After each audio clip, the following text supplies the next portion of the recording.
Hi, everybody. One of the problems that theologians have had to face is how to reconcile the expression of free will by the children of God and the non responsibility of the Most High vis-a-vis evil.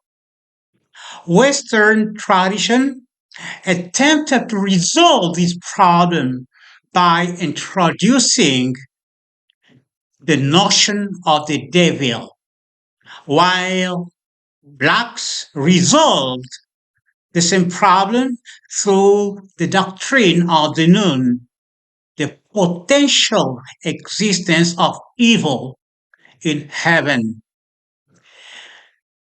We will examine these two solutions in this lecture. Welcome to the channel Dialoga of Dr. Yaluka. To begin, please subscribe and tick the notification bell in order not to miss our videos. Thank you for joining. The theme of this lecture is free will and God's non responsibility vis a vis evil. One of the difficulties that theologians have had to face in the West is that of the doctrine of free will. The children of God cannot have the freedom of choice between good and evil without the presence of evil in heaven. Secondly, they cannot exercise this free will unless evil exists first in some way prior to their choice. Third, however, the presence of a real evil in heaven raises the problem of the non responsibility of the Most High with regard to this evil. Who is responsible for the presence of evil in heaven?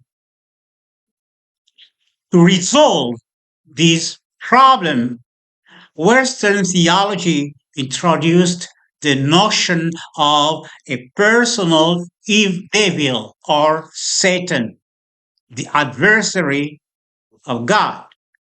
Thus, the responsibility for evil is vested on the personal devil. If this solution satisfies all the ordinary believers, the theologian himself realizes that it is not an effective one.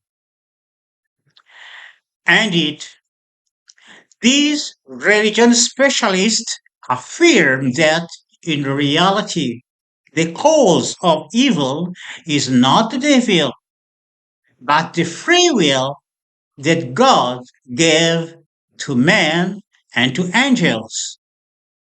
Now, in this case, saying that at the end, Satan will be thrown into the lake of fire doesn't provide a final solution to the problem of evil at all, since Satan is only an effect.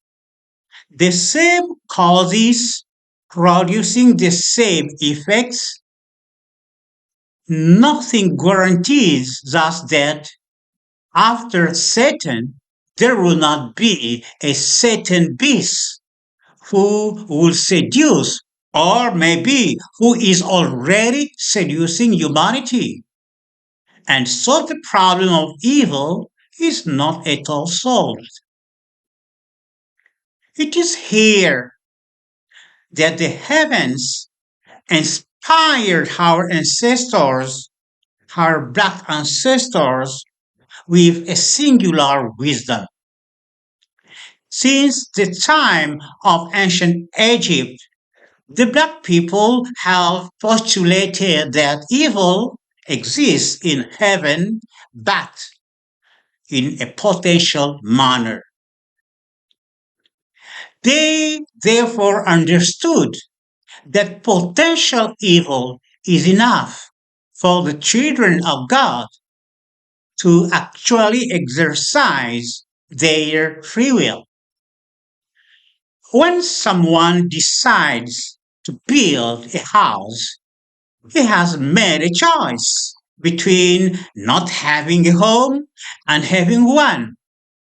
Yet, this new house is still potential, but the potential new house is sufficient to allow him to make the choice. Potential evil exists in heaven in what the ancient Egyptian called the noun. It is the plane of potential existence or the plane of existence before manifest existence.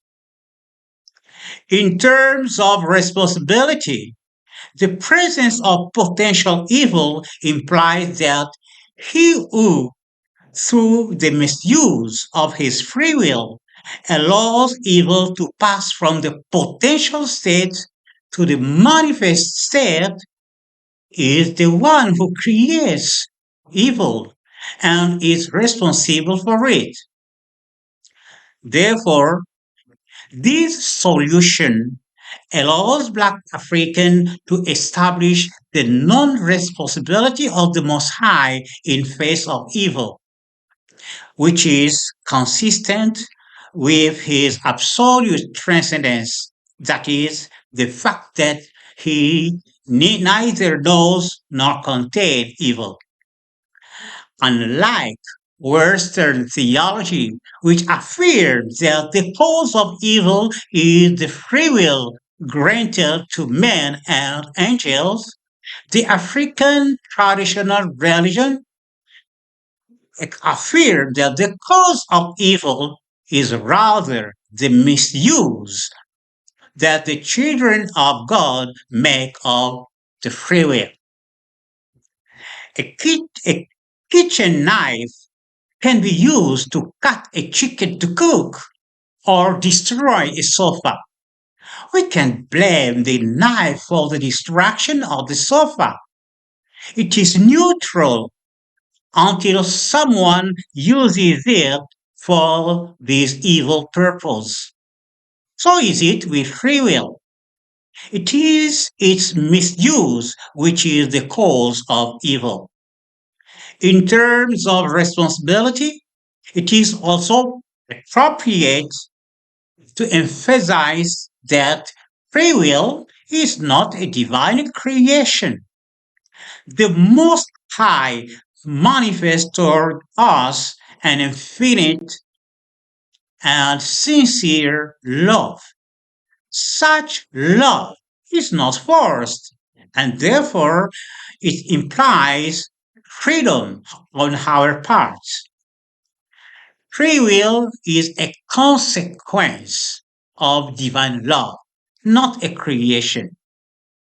The non responsibility of the Most High implies that for African traditional theology, the devil or Satan does not exist at all. The notion of the devil in Africa is therefore a useless invention of the West. Some people strive to emphasize that Satan comes from the Egyptian god Set, but this argument is undermined when the Egyptian Book of the Dead tells us that Horus purifies Seth and Seth is strengthened, and Seth purifies Horus and Horus is strengthened.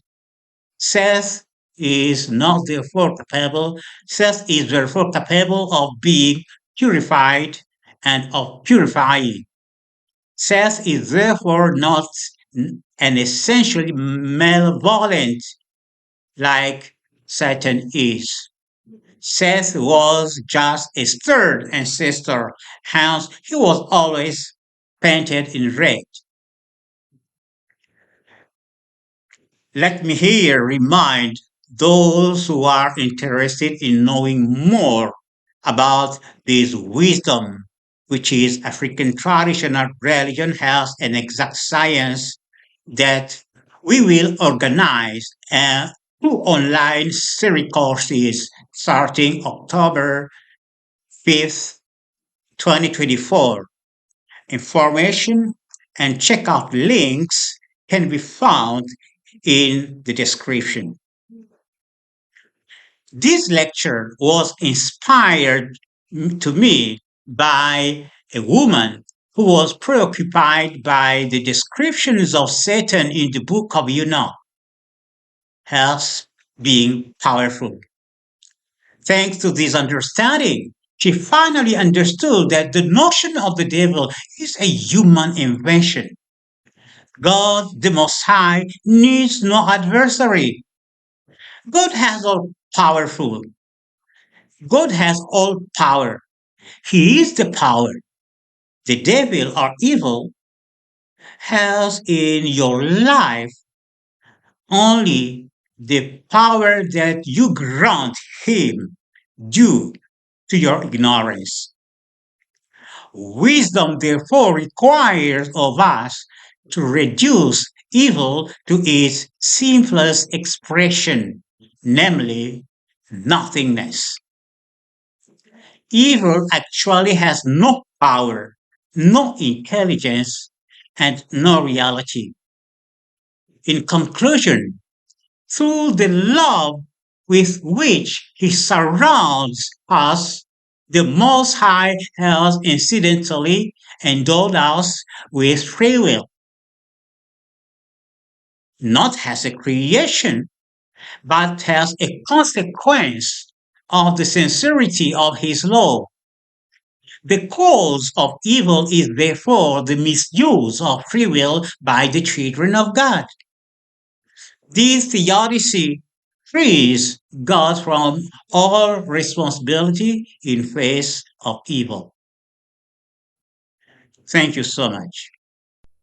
If you enjoyed this video, please like it and share. More on this subject can be found on my books available at Amazon.